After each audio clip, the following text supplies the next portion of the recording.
Hey everyone, and welcome. Today, we're jumping into a super important chapter for your exams, the rise of Christianity. So how does a tiny, persecuted group from a forgotten corner of an empire end up becoming its official religion? It's an amazing story, and we're going to break down exactly how it happened. All right, so let's start with the big question right here on the screen. Seriously, how did the ideas of just one person from a small province grow to become the official religion of the massive Roman Empire? It sounds almost impossible, right? Well, it's a huge question for sure, but stick with me and you'll see how all the pieces of this puzzle fit together. Okay, to really get this, we've got to rewind the clock. Let's go all the way back to the 1st century BCE, to a land under Roman rule. You have to understand, the atmosphere here, well, it was practically begging for something new, for some kind of hope. So, here's where it all kicks off. The Romans have conquered Palestine. Now, imagine you're living there. For the Jewish people, this wasn't just a change of government. It meant oppression. It meant injustice from a foreign power. And that feeling, it created this deep, powerful hunger for change, for freedom. And this wasn't just a quiet feeling. This resentment, this hope, it was everywhere. People were literally waiting, praying for a hero, someone who could finally free them from this foreign rule and bring back their kingdom.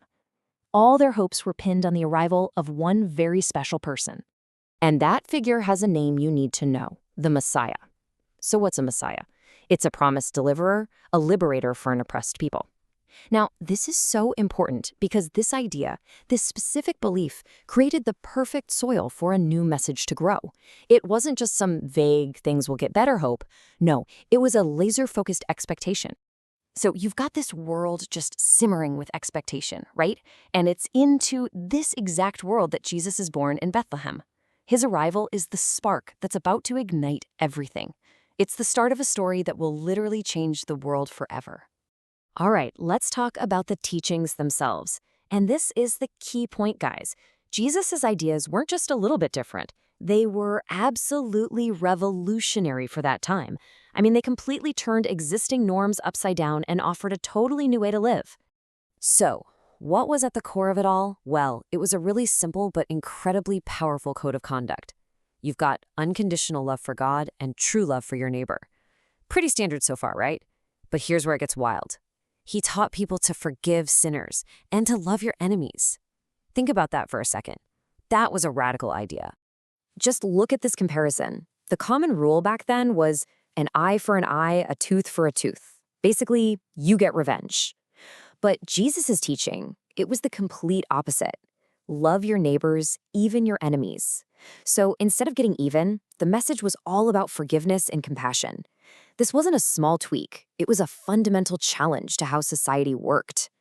And this idea, this quote here, sums it up perfectly. Loving everyone, the poor, the sinners, even your enemies, with no exceptions. This became the powerhouse, the engine of this new faith. Can you imagine how appealing that was? It created this incredibly strong sense of community where everyone felt they belonged. Okay, so the message is revolutionary, but how does it actually spread? How do you go from a small group of followers to a movement that literally reshapes an entire empire? Well, this next part of the story is all about struggle, belief, and pure perseverance against all odds. So after Jesus was crucified, you might think that's the end of the story. But for his followers, it was just the beginning. They were completely convinced that he had been resurrected, that he had come back to life. And that belief, it was like rocket fuel for their mission. It gave disciples like Peter and Paul the passion to take his teachings and spread them way beyond their homeland. But let's be clear, this was not an easy journey. For nearly 300 years, being a Christian was incredibly dangerous. We're talking about an oppressed, persecuted minority within the Roman Empire. They faced constant hostility and had to practice their faith in secret just to stay safe. And then, after centuries of struggle, something completely unexpected happens. A turning point. It all comes down to a decisive battle and a new Roman emperor, a guy named Constantine. Everything is about to change.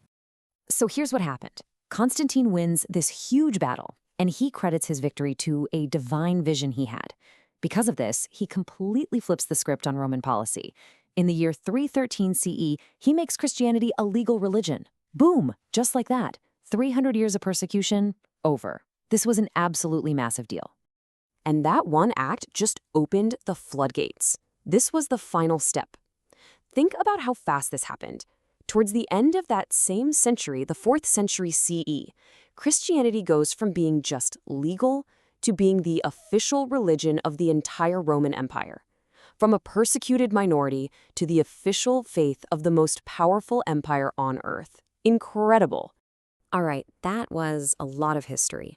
So now, for your exams, let's lock in the key dates and terms you absolutely need to know. This timeline is going to be your best friend for revision, I promise. Seriously, memorize this sequence. It tells the whole story in 4 simple steps. First, the birth of Jesus, somewhere around 6 to 4 BCE. Then, around 30 CE, he's baptized and starts his ministry. The huge turning point, 313 CE, when Emperor Constantine makes it legal. And finally, the big one, the end of the 4th century CE, when it becomes the official religion of the Roman Empire. Easy, right? And remember that term, baptism? We mentioned it in the timeline. It's the Christian rite of using water to symbolize purification and entry into the church. For Jesus, his baptism around age 30 was the official kickoff, the moment he began his public teaching and gathered his 12 disciples. And the other huge concept, resurrected, to be returned to life after death. You cannot overstate how important this was. This belief was the bedrock, the absolute foundation for his followers. It's what gave them that unshakable courage to spread his message, even when their own lives were on the line. So there you have it, the incredible journey of how a small faith from a tiny province grew to define an entire empire. Nailing down this history is so important for your studies, but your learning journey doesn't have to stop here. We've got a ton of other explainers just like this one designed to get you totally exam ready. So if this helped you out, do us a quick favor, like, share, and subscribe to the A1 Institute YouTube channel. It really helps us out, and you won't miss our next video. And hey, if you're looking for that extra edge like detailed notes, admissions help, or expert guidance, please feel free to contact us at A1 Institute. Our number, 908-223-7852, is right there in the description below. Thanks so much for watching, and we'll catch you in the next one.